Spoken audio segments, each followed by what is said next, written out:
myself Kadapal Praveen. I am working as an assistant professor. Today we are discussing about the brake test on DC Shunt motor. So the purpose of this experiment is able to determine the characteristics of a DC shunt machine, and we can able to calculate efficiency also. So we need to see the performance character. This is the theoretical circuit diagram. You can very clearly observe here. Initially it is a 220 volts DC supply. Then after that DPS to switch. Then after this is the fuse. Then after that we need to connect ammeter and voltmeter, and 0 to 300 voltmeter. Then ammeter is the MC moving coil instruments. Then it is a 3-point stator. 3-point stator is the line and field armature. Then you can supply connected to the line. Then after that field. In field if you observe here field, in between field you need to place one rheostat. The rheostat it adjusts the speeds. After rheostat you make one ammeter. It's a field ammeter. Now after that you connect to the field winding, F and double F. This is the field connection. So before initial start experiment, you need to keep the rheostat in minimum position, because rheostat in minimum position, maximum current allows the field, the minimum current to the armature winding, the motor starts minimum speed to maximum speed. If you keep on varying minimum to maximum, the motor will vary. If you go for armature connection A and double A, this is the motor A and double A. So after that you need to connect the load. This is the load test. Purely it is the load test. Simple test is the no load test. This is the load test. So you need to connect that conveyor belts. You can place some belts. These are the loads. I'll show S1. These are the S1 and S2. This is the brake drum. The motor shaft is connected to that of brake drum. If you increase the loads, means the brake drum will tight. We can see the performance. This is the R and this is the diameter of that. This is the radius of the drum. This is the totally the diameter of the drum. This is the theoretical diagram. This theoretical diagram I will show the practical also. You see the practical means, before I mentioned the DPS. Initially it is the 220 volt supply. This plus and minus is a 220 volt supply. Then after that I mentioned DPS switch. This is the DPS switch. They are dual pole single pole. You can switch on and switch off.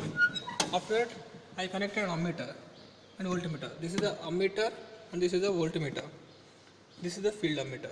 Then after that this is 3-point stator. 3-point stator, line and armature and field will be there. This is the line and armature.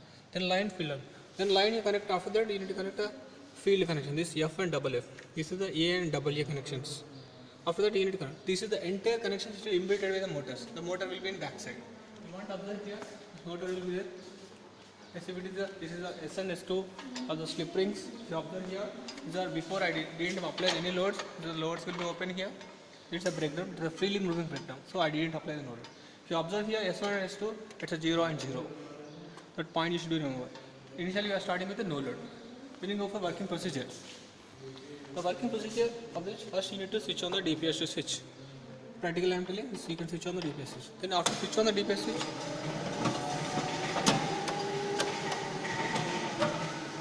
first initially you can switch on the switch. You observe here, initially current will go rising up in minimum position. I am switch on DPS switch. Now it is 220 volts. You understood 220 volts DC supply has came. After that you can slowly switch on the DPS switch. Slowly you can observe the readings also. Maximum to minimum, the meters will be coming back.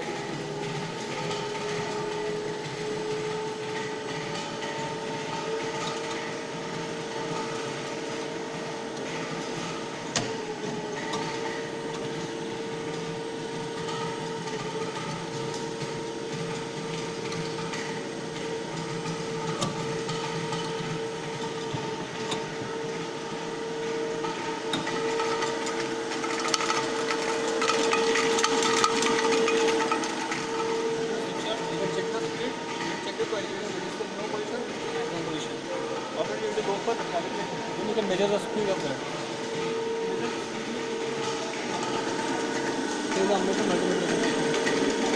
1500 RPM. Then you can vary that. Rheostat you can make it 1500 RPM. The maximum minimum.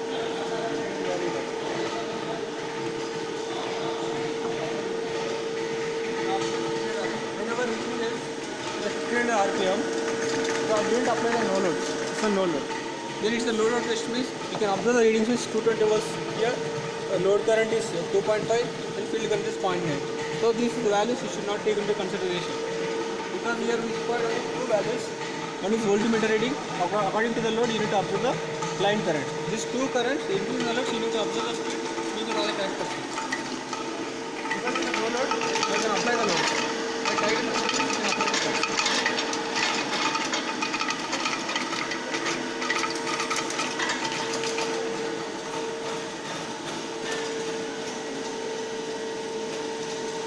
according to the loads, you can observe here the line current goes to the 0.5. So the load is increased means the line current is increased. According to the speed, it has to decrease. Observe here. Obviously, the motor is under running condition less than. It is before 1500, now it is a 1420. So now we can increase the load. Observe here, increase the load means automatically the speed has increased. Now it is 1370, 1360. Keep on increasing means 1345. When you keep on increasing means you can observe here speed 1336. Then keep on observing here according to the line current. Then after that, this is the keep on increasing the load means the line current is increases, speed is decreases. That you need to observe here. After that, you will remove the load very fast. This experiment you need to do very short time because the motor goes to meter position. After that, you can stop the switch. The motor will come down. You can make it to minimum position. Then after that, you need to go for calculation.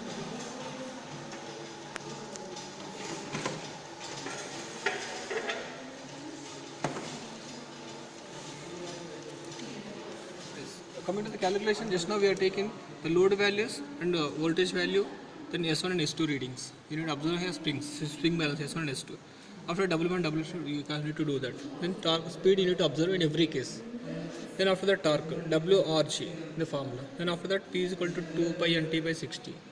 Then P input is equal to VL and IL. Efficiency is nothing but output power by input. This is the output power, this is the input power. Before it's a no load, is a load, no load here. Then after second case, you can apply some loads by using spring balances. According to the current you need to take ammeter, then voltage you need to take in a voltmeter. Then according to the spring W1, W2, you need to observe here spring W1 and W2, two springs. After W1, W2 means the volt will come. The wattmeter readings will come, spring balances will come, weight. After that speed, corresponding speed you need to observe the motor by using tachometer. Then you can calculate torque, power, output. In every case, till the motor current, field current rating is here, armature current 12 amps. So till 12 amps you need to do this experiments here. Before 12 amps you need to make it means you will be safe zone. After keep on take the readings. After that you need to draw the graph. Output power versus torque, current, speed and efficiency. If you draw the graph means understand output power and speed means initially the DC shunt motor. Theoretically actually we are assuming ideally is a constant speed, but practically we are seeing means the graph will be less than single. A small speed will be decreasing. So, understood here speed is slightly decreasing according to the torque is straight line. Then after that efficiency keep on increase comes to the initial position. Then armature current initially is zero value. Then after it is making. You observe the characteristics as I was clearly drawn that. Then observe. So output power versus efficiency, then speed, then torque, then line current. Efficiency keep on increasing. After time it starts decreasing. The speed is initially it is 1500 rpm. It keep on decreasing. Then it is a torque. When the speed is power output power increases, then torque is also increases.